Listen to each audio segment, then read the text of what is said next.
जैन साथियों, हम इस समय मौजूद हैं चौरी चौरा शहीद स्मारक पे और शहीदों की धरती चौरी चौरा मानी जाती है। एक बड़ी पहचान है चौरी चौरा क्रांतिकारी धरती का। और आज देवरिया से चल कर के एक बहुत बड़ा एक शहीद स्वतंत्रता संग्राम सेनानी रहे, क्रांतिकारी रहे, रामचंद्र विद्यार्थी जी, जिनको लेकर के उनकी स्मृति को लेकर के लोग उनकी याद में एक बहुत बड़ा रथ यात्रा निकला हुआ है, जो कई जगहों से होते हुए आज चौरी चौरा शहीद स्मारक पर पहुंचा हुआ है। आज इनसे बातचीत करेंगे और वास्तविकता पूछें आखिर किस वजह से ये लोग जो इतनी बड़ी रथ यात्रा लेकर के गाँव लोगों को जोड़ते हुए और शहीद स्मारक पर पहुँचे हुए हैं।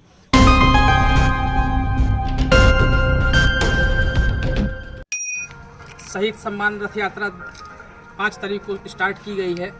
चूँकि देवरिया में अमर शहीद प्रजापति रामचंद्र विद्यार्थी जी 13 वर्ष 4 महीने की अल्पायु में 14 अगस्त 1942 को वो तिरंगा झंडा उन्होंने कचहरी में फहराया था, तो वहाँ पर उन्होंने अंग्रेजों ने उनको गोली मार करके शहीद कर दिया था।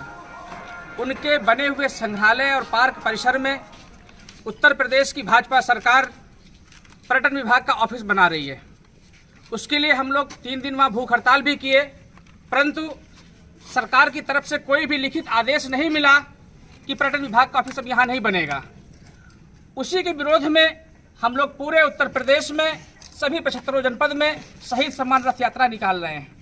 और जब शहीदों के सम्मान की बात आती है तो फिर हमें सभी शहीदों की बात करनी होती है। जब हम लखनऊ पहुँचते हैं तो लखनऊ में पासी बिरादरी में जन्मी वीरांगना उदा देवी पासी जी, जिन्होंने 36 अंग्रेजों को गोली मार करके उनकी हत्या कर दी थी, तत्पश्चात अंग्रेजों ने उनको शहीद कर दिया था। ठीक इसी तरीके से अगर हम झांसी की रानी लक्ष्मीबाई की बात करते हैं तो वीरांगना झलकारी बाई जी, कोरी जी का भी बहुत बड़ा योगदान है, उन्हें भी याद किया जाना चाहिए। ठीक इसी तरीके से जलियांवाला बाग में अगर हम लोग चंद्रशेखर आज़ाद जी को याद करते हैं तो वहाँ पर शहीद होने वाले नथु धोबी, दुलिया धोबी जी को भी याद किया जाना चाहिए। राम प्रसाद बिस्मिल जी को भी याद करना चाहिए। साथ ही साथ दुर्गा दास जी को भी याद किया जाना चाहिए। बुद्धराम वाल्मीकि जी को भी याद किया जाना चाहिए।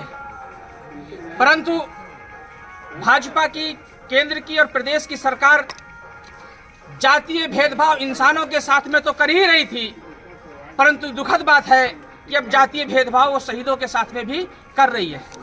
यही कारण है कि जितने भी दलित, पिछड़े, आदिवासी, अल्पसंख्यक समाज के जो शहीद रहे हैं, जिन्होंने अपनी सर्वोच्च बलिदान को देते हुए देश को आज़ाद कराने में अपनी कुर्बानी दी है, शहीद हुए हैं, उन शहीदों के इतिहास को दबाया जा रहा है, छिपाया जा रहा है। हम लोग इस रथ यात्रा के माध्यम से उन सभी शहीदों के इतिहास को जन जन तक पहुंचाने का काम कर रहे हैं। हमारी भारत सरकार से मांग है कि इंग्लैंड के गजेटियर से मंगा करके जितने भी दलित, पिछड़े, आदिवासी, अल्पसंख्यक समाज के जो शहीद रहे हैं, आज तक जो गुमनाम हैं, जिनका इतिहास उजागर नहीं किया गया है, वहाँ के गजेटियर से मंगा करके एनसीईआरटी की पुस्तकों में उसको सिलेबस में सम्मिलित किया जाए और उनकी वीरगाथाओं को जन जन तक पहुंचाया जाए। अमर शहीद प्रजापति रामचंद्र विद्यार्थी जी भारत के सबसे कम उम्र के शहीद होने के नाते हमारी भारत सरकार से मांग है कि उनको भारत रत्न से सम्मानित किया जाए। जहां पर वो शहीद हुए, जहां उनका संग्रहालय बना हुआ है, वहां पर किसी भी प्रकार का अन्य कोई भी सरकारी निर्माण कार्य पार्क अथवा शहीद के सम्मान के अलावा कभी भी स्वीकार नहीं किया जाएगा। साथ ही जिस जगह पर उन्होंने जन्म लिया और जहां पर उनका अंतिम संस्कार हुआ, उस जगह को भी विकसित किया जाए। इसके साथ ही साथ जितने भी शहीद हैं, उन सभी शहीदों का इतिहास मंगाने के साथ साथ दिल्ली की संसद भवन में सभी शहीदों के साथ SC, ST, OBC, अल्पसंख्यक समाज के इन सभी शहीदों के भी चित्र और प्रतिमाएं वहां पर स्थापित किया जाए। देश के सभी नगरों, शहरों, प्रमुख महानगरों में सभी जगह पर पार्क, चौराहे, सड़क, कॉलेज, हॉस्पिटल इत्यादि इत्यादि जो सरकारी संस्थाएं बनाई जाती हैं, उन सभी का नामकरण भी हम लोग किसी न किसी शहीद के नाम से कर सकते हैं। तो हमारी सरकार से मांगे कि उनका नामकरण भी शहीदों के नाम से ही किया जाना चाहिए। जिस तरीके का प्यार, स्नेह, आशीर्वाद और जो शहीदों के प्रति सम्मान और श्रद्धा का भाव सभी के दिल में उमड़ा हुआ है और यात्रा का भरपूर समर्थन और शहीदों के प्रति श्रद्धा सुमन भारत के नागरिक अर्पित कर रहे हैं। हमें उम्मीद है कि पूरे इस 30 दिन की रथ यात्रा में लाखों लोग इस रथ यात्रा में सम्मिलित होकर के शहीदों के प्रति अपनी सच्ची श्रद्धा अर्पित करेंगे। जब हमारे पूर्वजों ने सीने पर गोली खाई है इस देश के नौजवान साथियों ने, तब जाकर के ये भारत देश आजाद हुआ है। शर्म की बात है, मोदी को तो चुल्लू भर पानी में डूब करके मर जाना चाहिए। जिन शहीदों की कुर्बानियों की बदौलत आज वो आजाद भारत के प्रधानमंत्री बन पाए हैं, या भारत का कोई भी नागरिक जो कुछ भी है उन शहीदों की कुर्बानियों की बदौलत है। और कितनी शर्मनाक बात है कि मोदी और योगी देश और प्रदेश की कुर्सियों में बैठने के बाद जातीय आधार पर SC, ST, OBC और अल्पसंख्यक समाज के शहीदों का अपमान करने का लगातार काम कर रहे हैं। हम इस यात्रा के माध्यम से जन जन तक सभी शहीदों की वीरगाथाओं को पहुंचा करके